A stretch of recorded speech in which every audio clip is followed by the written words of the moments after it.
Kakinada rural మండలం వలసపాకల గ్రామంలో గల నటరత్న కళామందిర్ నిర్వాహకులు వీర అభిమాని పుచ్చకాయల చంద్రమౌళి ఆధ్వర్యంలో నందమూరి తారక రామారావు 30వ వర్ధంతి ఘనంగా నిర్వహించారు. ఈ కార్యక్రమానికి ఎన్టీఆర్ అభిమాని గాయకుడు అన్నాబత్తుల బాబురావు విచ్చేసి ఎన్టీఆర్ విగ్రహానికి జ్యోతి ప్రజ్వలన చేసి పూలమాల వేసి ఘనంగా నివాళులర్పించారు. ఈ కార్యక్రమం ఉద్దేశించి పుచ్చకాయల చంద్రమౌళి అభిమానులు మాట్లాడుతూ ఎన్టీఆర్ అనేది ఒక పేరు కాదు, ప్రభంజనం, అదొక సంచలనం. తెలుగువాడే విశ్వరూపం వెండి తెరపై రారాజుగా వెలుగొందారు. రాజకీయాల్లో మహానాయకుడిగా రాణించారు. తెలుగుదనానికి ప్రతిరూపంగా నిలిచారు. తెలుగు జాతి ఆత్మగౌరవం, సామాజిక న్యాయం, ప్రజా సంక్షేమం అనే సిద్ధాంతాలపై తెలుగుదేశం పార్టీ నిర్మితమైంది. సమాజమే దేవాలయం, ప్రజలే దేవుళ్లను నినదించారు. కోట్లాది హృదయాల్లో కొలువైన ఎన్టీఆర్ నిత్యస్ఫూర్తి అని తెలియజేశారు. ఈ కార్యక్రమంలో వెంకట్రావు, రాజు, చంద్రబాబు, నటరత్న కళామందిర్ సభ్యులు పాల్గొన్నారు. మన తెలుగు ప్రజలకి అదృష్టం. అలాగే శ్రీ రామారావు గారు, ఆయన పురాణ పురుషుడు, ఎన్నో అద్భుతాలు, శ్రీరాముడు, శ్రీకృష్ణుడు, అలాగే వెంకటేశ్వర స్వామి, ఈశ్వరుడు, ఎన్నో పౌరాణిక చిత్రాల్లో ఆ రూపాలు ఎలా ఉంటాయో మనం విన్నాము. కానీ శ్రీ రామారావు గారు మనకి స్వయంగా జీవించారు. ఆయన ఘన చరిత్ర తరతరాలు యుగయాలు కూడా మహా అద్భుతం. మేమందరం కూడా రామారావు గారికి అభిమానులు కావటం మేము చేసుకున్న అదృష్టం. అలాగే శ్రీ రామారావు గారి పేరుని ఈ నటరత్న కళామందిర్ ద్వారా ఎన్నో కార్యక్రమాలు చేస్తూ ఈ యొక్క కళను ముందు తరాల వరకు తీసుకెళ్తాకి మా అభిమానులు అందరూ కృషి చేస్తున్నాం.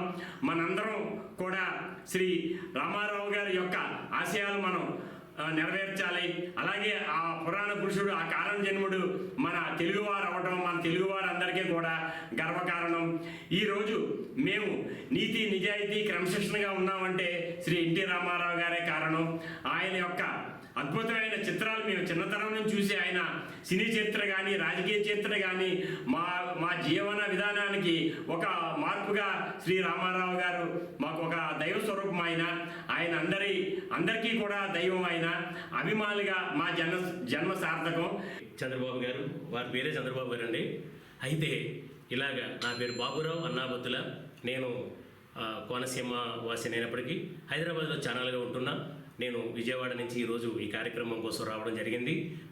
ఎందుకంటే ఆర్టిస్టులు తోడైతే ఆ మూమెంట్ వేరేలా ఉంటుందండి. విమానం కొనుక్కోవచ్చు కానీ అభిమానం కొనుక్కోలేం.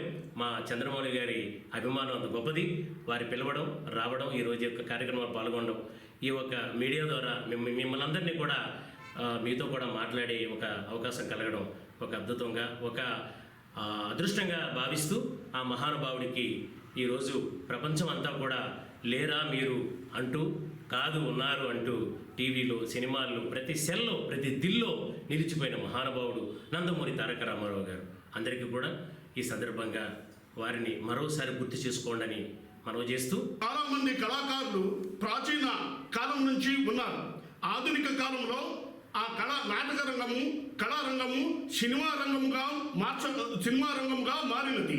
ఆ సినిమా రంగంలో ఎన్టీఆర్, నందమూరి తారక రామారావు ముఖ్యమైనటువంటి, ఉన్నతమైనటువంటి, ప్రముఖమైనటువంటి కళాకారులు.